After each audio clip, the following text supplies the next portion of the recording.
안녕하세요. 오늘은 너전비 성령이라는 주제로 말씀을 나눠보려고 합니다. 지난 시간까지 우리가 이 일요일 법령, 짐승의 표, 그리고 짐승의 우상이 무엇인지에 관해서 성경과 증언의 말씀으로 확정을 해 보았는데요. 오늘은 이 일요일 법령 뒤에 내릴 너전비에 관해서 또 우리가 깊은 연구를 해 보려고 합니다.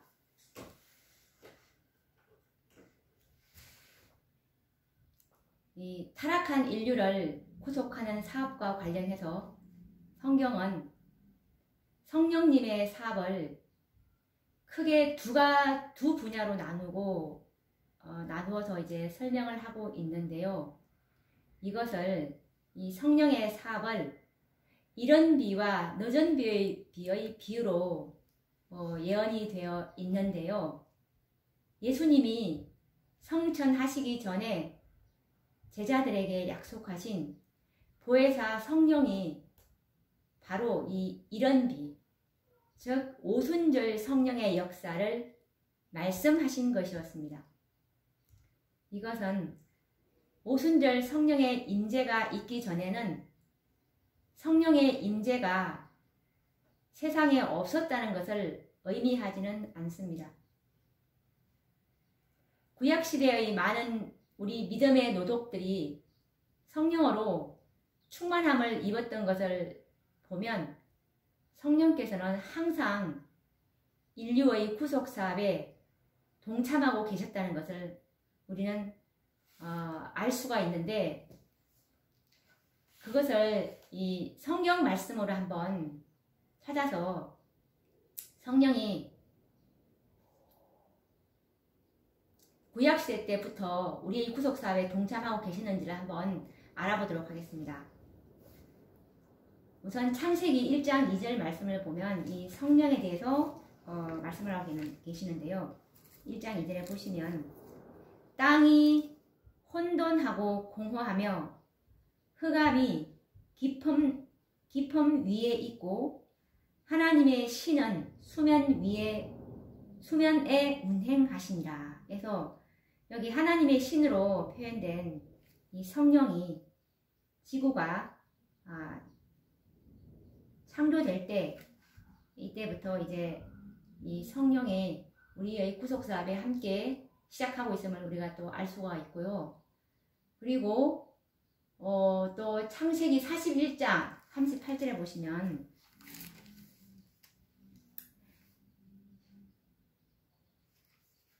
바로가 그 신하들에게 이르되 이와 같이 하나님의 신이 감동한 사람을 우리가 어찌 얻을 수 있으리요 하고,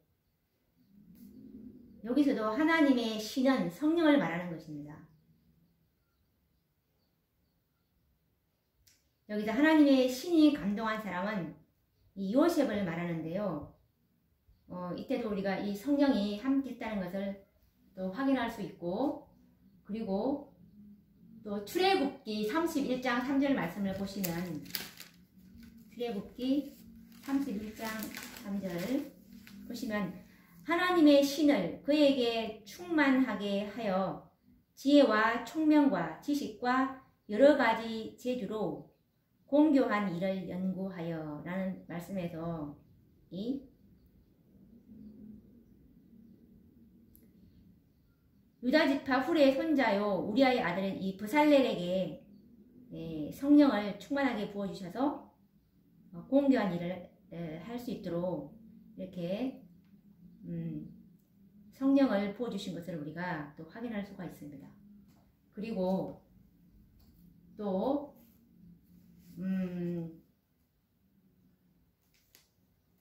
민수기 11장 25절을 한번 보도록 하겠습니다.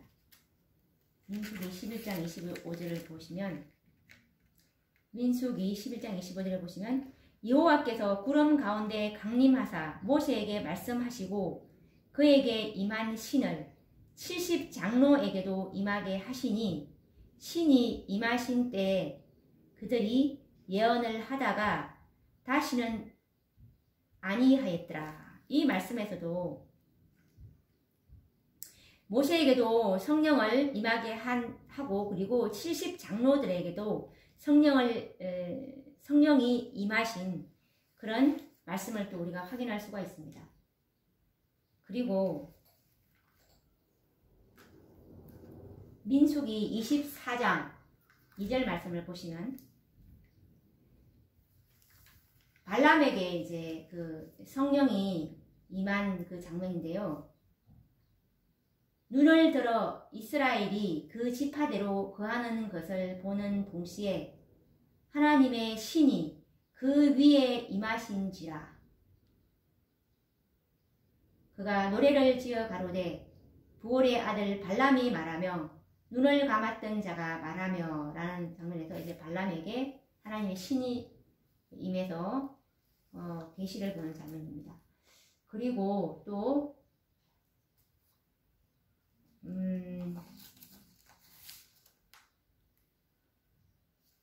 신명기 34장 9절 말씀을 한번 보시면 이제 눈의 아들 여호수아에게 모세가 안수함으로 하나님의 그 성령이 충만히 임하는 장면입니다. 창세기 34장 9절이요. 모세가 눈의 아들 여호수아에게 안수하였으므로 그에게 지혜의 신이 충만하니 이스라엘 자손이 여호와께서 모세에게 명하신 대로 여호수아의 말을 순종하였더라 라는 말씀입니다. 그리고 사사기 6장 34절 말씀입니다. 사사기 6장 34절에 보시면 이제 기드온에게 성령이 임하는 장면인데요. 여호와의 신이 기드온에게 강림하시니 기드온이 나팔을 불매 아비에셀 족속이 다 모여서 그를 쫓고 라는 말씀입니다. 그리고 또 사사기 6장 34절은 사사기 11장 29절입니다. 사사기 11장 29절에는 입다가 사사인 입다가 이제 입다에게 성령이 임하는 장면인데요. 이에 여호와의 신이 입다에게 임하시니 입다가 길르앗과 므낫세를 지나서 길르앗 미스베에 이르고 길르앗 미스베에서부터 암몬 자손에게로 나아갈 때에 라는 말씀입니다.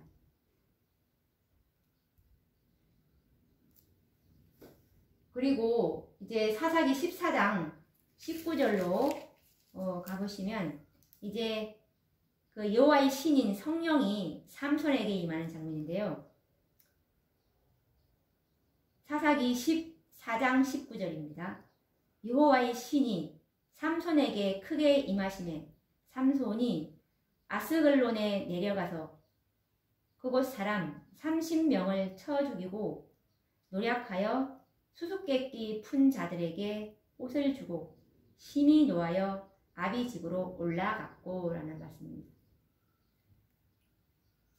그리고 이제 구약에도 참으로 많이 있는데요. 이제 신약으로 한번 신약에서 한번 찾아보도록 하겠습니다. 마태복음 12장 예수님 당시 때에 예수님이 이제 승천하시기 전에 하셨던 그분의 말씀에서 또 여호와의 신인 성령에 관해서 찾아보도록 하겠습니다. 마태복음 12장 31절입니다. 마태복음 12장 31절.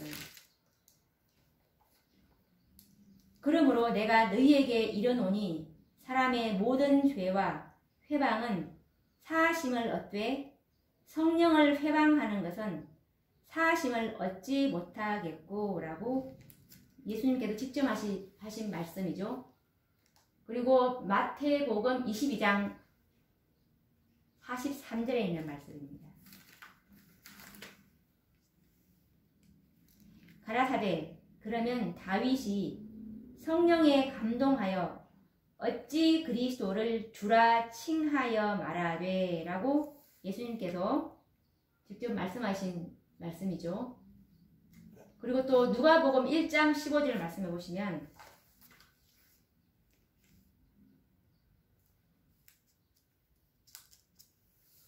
이제 침례 요한이 이제 그 모태로부터 성령의 충만함을 입었다는 그 말씀인데요. 이는 저가 주 앞에 큰 자가 되며 포도주나 소주를 마시지 아니하며 모태로부터 성령의 충만함을 입어 라는 말씀입니다. 그리고 또 35절에 누가복음 1장 35절에 보시면 예수님의 어머니 마리아에게 이제 천사가 말하는 내용인데요. 천사가 대답하여 가로되 성령이 내게 임하시고 지극히 높으신 이의 능력이 너를 덮으시리니 이러므로 나실 바 거룩한 자는 하나님의 아들이라 일컬으리라 라는 말씀입니다. 그리고 또 누가복음 2장으로 한번 넘어가 보도록 하겠습니다. 누가복음 2장에 보시면 2장 25절, 26절, 27절 말씀을 읽어보도록 하겠습니다. 이거는 이제 이 예루살렘에 예수님께서 이제 그 봉헌식 40일 만에 이제 봉헌식을 하러 올라왔을 때 예루살렘 성전에 있던 이 시몬이 예수님이 메시아임을 알아보고 성령의 감동을 입는 그런 장면입니다. 감동을 입어서 그 말씀을 읽어보도록 하겠습니다. 예루살렘에 시몬이라 하는 사람이 있으니 이 사람이 의롭고 경건하여 이스라엘의 위로를 기다리는 자라. 성령이 그 위에 계시더라. 저가 주의 그리스도를 보기 전에 죽지 아니하리라 하는 성령의 지시를 받았더니 성령의 감동으로 성전에 들어가매 마침 부모가 율법의 전례대로 행하고자 하여 그 아기 예수를 데리고 오는지라. 이 성령께서 인류의 구속 사업에 동참하고 계시다는 이 성경 말씀을 참으로 많이 찾아볼 수 있는데요. 이것이 다가 아니고 너무나 많습니다. 여기까지만 이제 하고요. 그래서 이 예수님께서 이제 새삼스럽게 보혜사 성령을 보내시겠다고 말씀을 하셨는데 이것은 구속의 경륜 속에서 성령의 사역으로 특별히 성취될 이 두 번의 큰 사역을 예언하신 말씀인 것입니다. 이때 처음으로 성령이 인류의 구속 사업에 동참을 처음 시작했다는 것이 아니고 성령의 특별한 사역, 이것을 말하는 것입니다. 그래서 이 땅에서 복음 사업을 성취함에 있어서 인간의 힘과 능력으로는 도저히 이룰 수 없는 두 분야의 사업이 있는데 그것이 바로 씨 뿌림과 추수 사업인데요. 이 씨 뿌림과 추수에 있어서 반드시 필수적인 이른 비와 늦은 비인 것입니다. 예수님께서 약속하신 보혜사는 이른 비와 늦은 비의 성취로서 성령을 통해서 이루실 두 번의 특별한 사역을 가리키는 것입니다.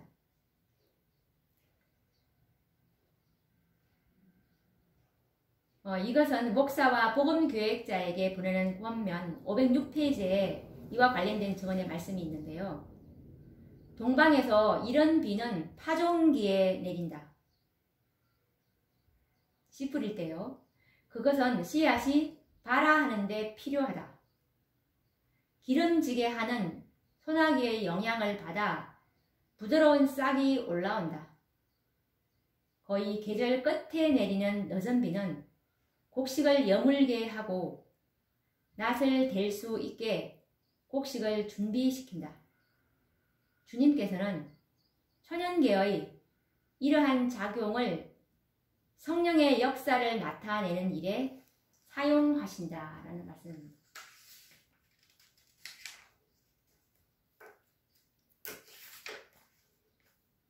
그래서 이런 비는 씨앗을 발하는 데 필요했고, 그리고 늦은 비는 거의 계절 끝에 내림으로 곡식을 여물게 하고 낫을 댈 수 있게 곡식을 준비시키기 위해서 내린다는 것을 알 수가 있습니다.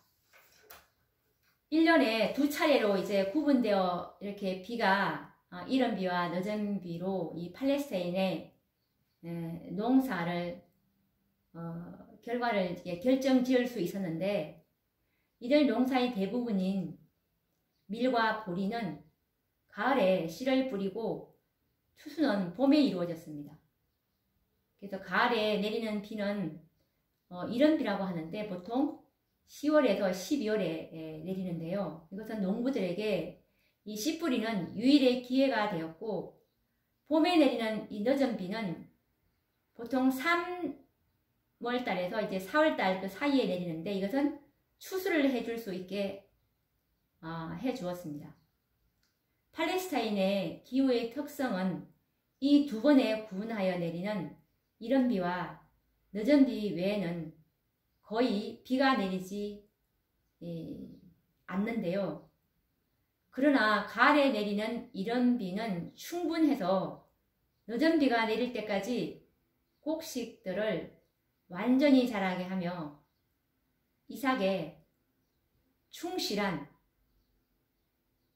열매를 맺게 하였던 것입니다.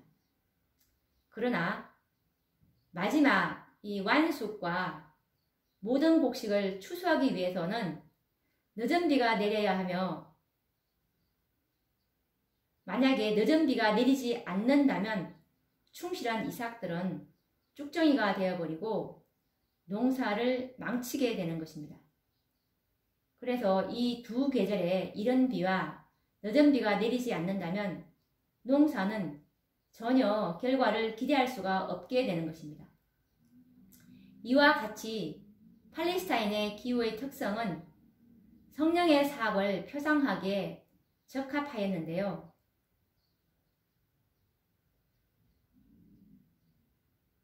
그래서 스가랴서 4장 6절 말씀에 보시면 만군의 여호와께서 말씀하시되 이는 힘으로 되지 아니하며 능으로 되지 아니하고 오직 나의 신으로 되느니라 라고 말씀을 하셨던 것입니다. 이른 비와 늦은 비가 내리지 아니하면 농사는 완전히 망치게 되는 것입니다. 이 사도교회에 부어주셨던 보혜사 성령은 이른 비를 표상하는 성령의 성취였습니다. 마지막 시대의 추수 사업을 위해서 참 교회에 부어질 성령은 우리들이 오리라고 기다리는 늦은 비를 상징하는 성령의 역사입니다.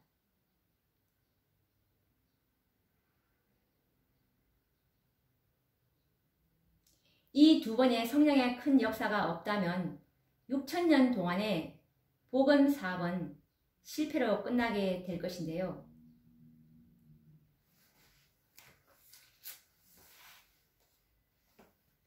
야고보서 5장 7절 말씀을 보시면 한번 보도록 하겠습니다. 야고보서 5장 7절입니다.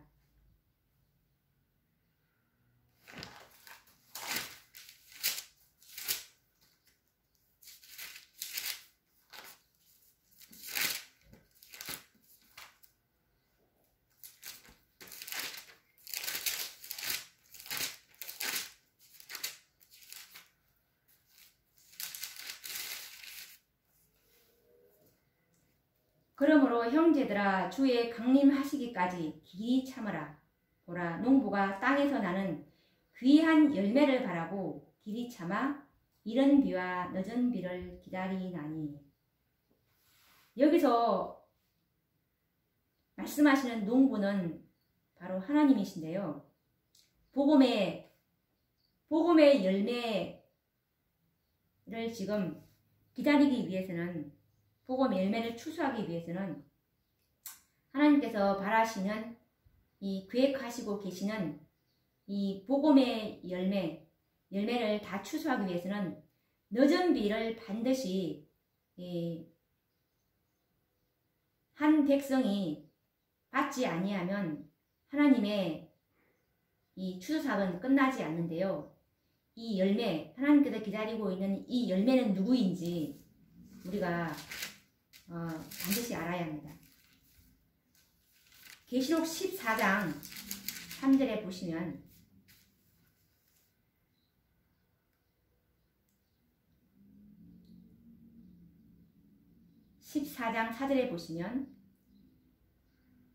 이 사람들은 여자로 더불어 더럽히지 아니하고 정절이 있는 자라.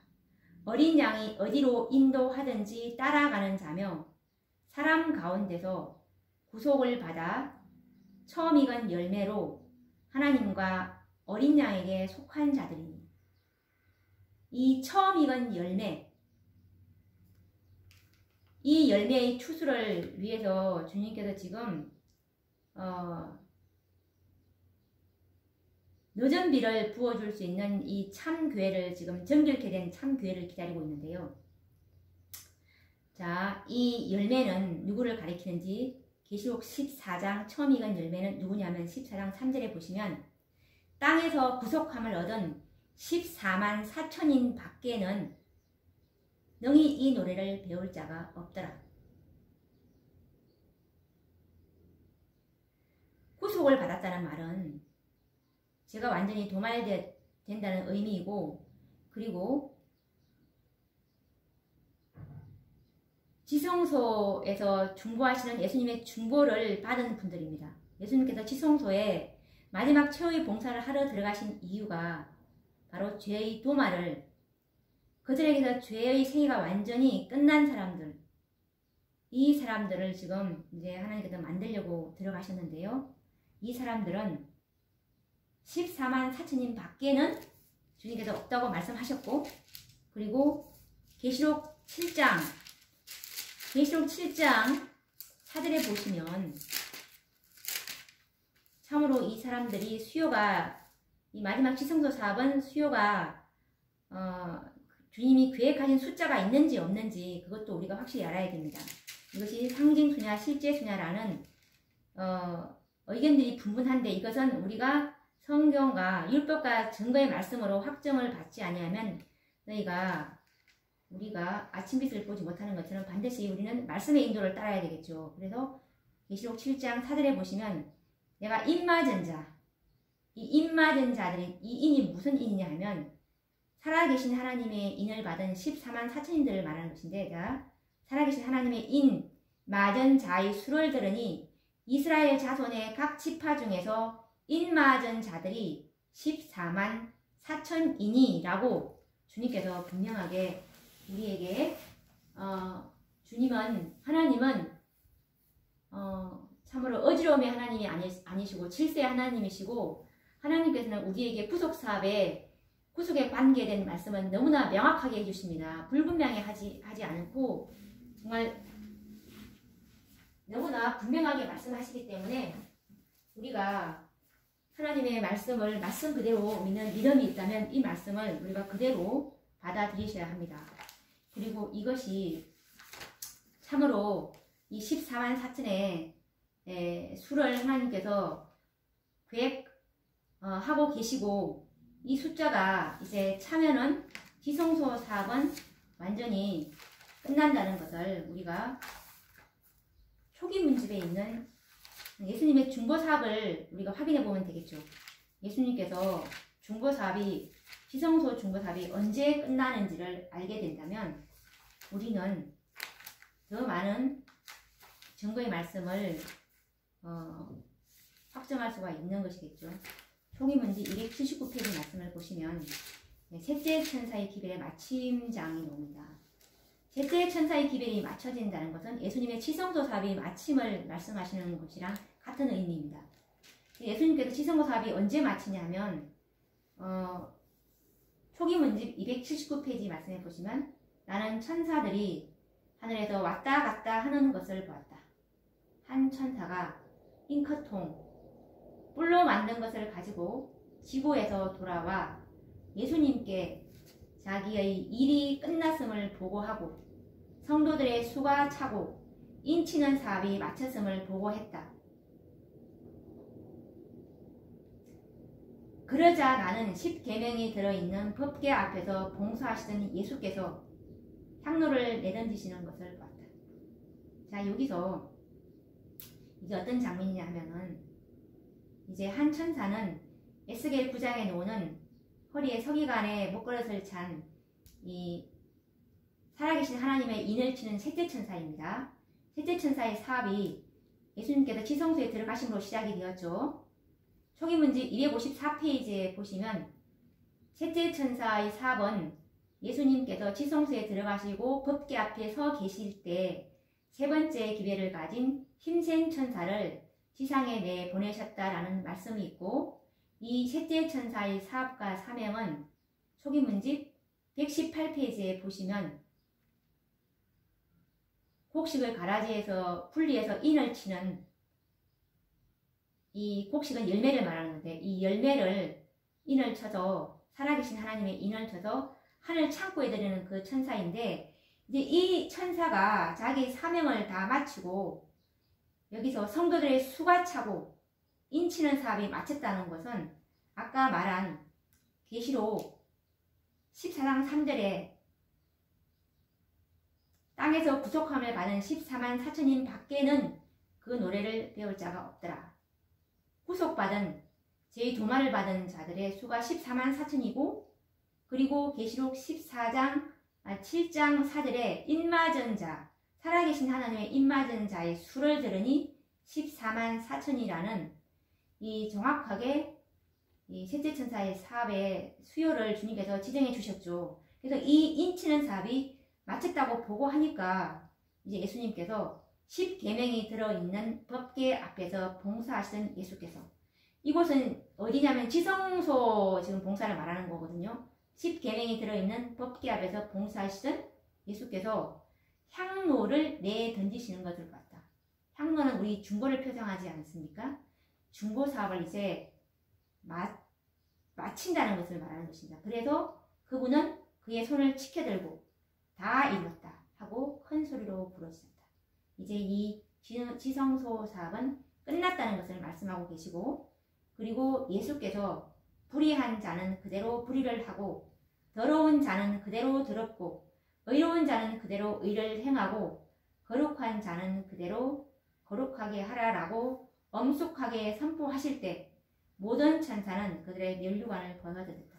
천사들도 그동안 우리의 구속사업에 동참해 왔는데 천사들의 이 예수님의 지성소 사업에 동참하는 것을 이제 끝마쳤다는 것을 말하는 것입니다.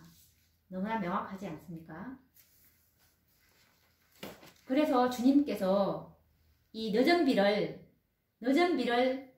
지금 부어주어서 주님께서 계획하시고 계시는 지성소의 사업인 살아계신 하나님의 인받을 그 입에 거짓말이 없고 흠이 없는, 티나 주름 잡힌 것이 없는 그런 순결한 교회, 이 교회는 14만 4천인의 이제 그 수요로 구성될 것인데, 그래서 이 늦은 비를 받기 위해서는 반드시 이 지상에 하나님의 이 기별로 정결하게 된 이 한 무리가 있어야 되는 것입니다. 그래서 그 무리에게 늦은 비를 부어주셔서 그 무리가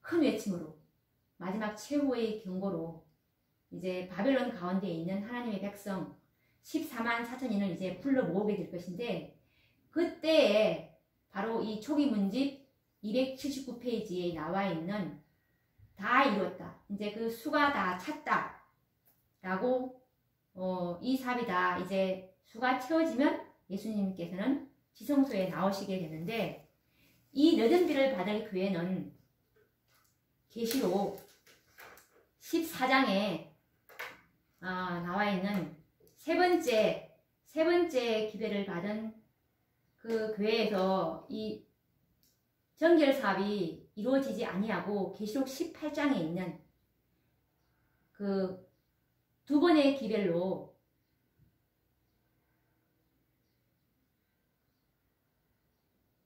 (14장의) 기별과 계시록 18장의 두 번의 기별을 더 연합해서 그 두 번의 기별까지 총 5번이죠. 이 5번의 기별까지 따라온 자들에게 늦은 비가 이제 부어지게 되는 것입니다. 이것은 제 말이 아니고 대림투 611과 612페이지에 보시면 셋째 천사의 기별을 전파하는 일에 협력하는 천사는 그 영광으로 온 세상을 환하게 한다.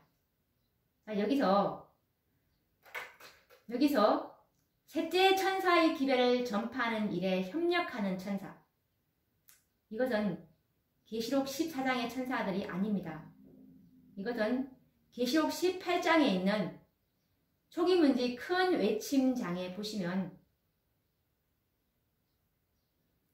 초기문집 277페이지에 있는 말씀인데, 보시면 셋째 천사가 힘과 능력을 잃어버려서 계시록 18장에 있는 이 일 후에 다른 천사라는 이 힘센 천사가 이제 셋째 천사에게 힘과 능력을 주기 위해서 내려왔고, 셋째 천사의 기별에 이제 힘과 능력을 부어주게 되는 계시록 18장에 더 기별이 주어졌음을 우리가 알 수가 있는데요. 왜냐하면 셋째 천사가 그 기별에 힘과 능력을 잃어버렸기 때문에 셋째 천사의 기별에게 더 힘을 줄 수 있는 이 계시록 18장 기별은 참된 셋째 천사의 기별입니다. 그래서 이 셋째 천사의 기별이 무엇인지 정확히 아시려면 계시록 18장 기별을 연구를 해야 되는데요. 그래서 그 영광으로 온 세상을 환하게 하는 이 일은 계시록 18장 천사들에 의해서 이제 이루어질 것인데, 이것은 온 세계적 범위의 사업이 비상한 능력으로 성취될 것이 여기에 예언되어 있다. 자, 비상한 능력은 늦은 비죠. 늦은 비를 받게 될 그 천사들은 계시록 18장 4절에 이 일 내가 또 들으니 하늘로서 다른 음성이 라는 이 다른 음성이 마지막 기별이고, 이 마지막 기별을 받은 자들에게 초기문집 큰예침장에 보시면 하나님의 영광이 오래 참고 기다리던 자들, 바로 계시록 18장 4절에 그 천사들에게 부어지는 장면이 나옵니다. 그래서 계시록 18장 4절에 기별을 받은 그 무리가 어느 무리인지를 찾아보셔야 되겠죠. 그래야 내가 그 늦은 비는 참 교회에 부어주기 때문에 그 늦은 비 받을 교회에 그 기별로 우리가 온전하게 되기 때문에 참으로 우리는 그 기별이 무엇인지를 정확하게 이해하고 깨닫게 될 때 우리가 정결케 되기 때문에 반드시 교회와 연합해야 하는 것입니다. 교회가 가진 그 진리에 연합해야 하는 것이죠. 그래서 그 운동은 오순절의 운동과 유사할 것이다. 복음 사업의 시초에 귀중한 씨앗의 발화를 위하여 성령을 부어주심으로 이른 비를 주신 것처럼 그 사업의 종말에는 늦은 비를 주셔서 추수할 곡식을 물어있게 하실 것이다. 위대한 복음의 사업은 그 시초에 나타났던 하나님의 능력 못지 않는 큰 능력이 나타남으로 맞춰지게 될 것이다. 복음 사업의 시초에 이른 비가 내림으로 성취된 예언들은 그 사업의 종말에 늦은 비가 내림으로 다시 성취될 것이다 라는 말씀이 각 시대의 대쟁투 611, 612페이지에 있습니다. 여기서 우리가 스스로 증언의 말씀을 자기 스스로 찾아보셔서 이 늦은 비를 받을 이 기별자들은 누구인지 확인을 해 보셔야 합니다. 그리고 복음전도 701페이지에 보시면 사도시대에 있었던 성령의 강림은 이런 비였으며 그 결과는 영광스러운 것이었다. 그러나 늦은 비는 더욱 풍성할 것이다. 이런 비 때 사도들의 이 품성이 완전히 하나님의 품성으로 변화가 되었습니다. 그래서 충만하게 하나님의 영광을 반사했지만 이 늦은 비는 하나님의 영광을 더욱더 충만하게 반사될 것을 우리에게 예언하고 계시죠. 늦은 비 때 나타날 이 하나님의 영광, 하나님의 백성들에게 나타날 하나님의 영광은 참으로 온 세상을 환하게 할 것이라고 주님께서 말씀을 하고 계십니다. 오늘 우리가 이제 늦은 비 성령에 관해서 처음 이제 연구를 들어갔는데요. 내일도 계속해서 이 늦은 비가 내리는 시기, 그러면 늦은 비는 언제 내리는지에 대해서 또 말씀으로 확정을 해 보도록 하겠습니다. 그러면 또 다음 시간에 뵙도록 하겠습니다. 감사합니다.